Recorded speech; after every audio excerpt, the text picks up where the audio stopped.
Wow, congratulations kay Carla. Yes, mga Mima, si Carla po ay moving up na po o graduation na po ni Carla.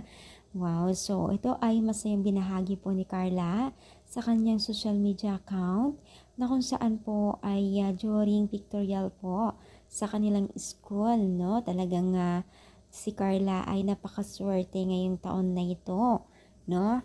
So, marami pong natuwa kay Carla dahil nga po dito sa kanyang binahagi na kung saan po ay isang larawan or habang pinipictural siya ay talagang pinictural din po siguro ang kanyang nanay ito, no?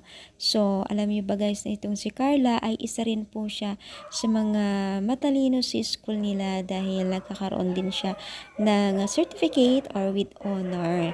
So, umaasa po ang mga netizens na sumusuporta sa kanya na sana ay maging tuloy-tuloy pa ang kanyang pagiging isang matalino, matyaga at pagiging isang mag-aaral na magaling at matalino, no?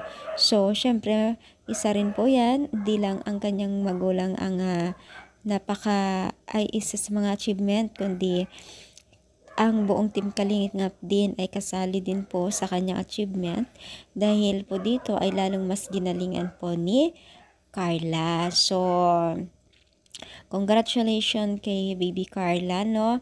Na patuloy ang kanyang pagiging isang pagbibigay ng inspirasyon po sa mga kabataan na kagaya niya. Sana tuloy-tuloy niya. So, kayo ba ay masaya para kay Carla? I-comment down na po dito sa baba at palike na rin po ang ating video.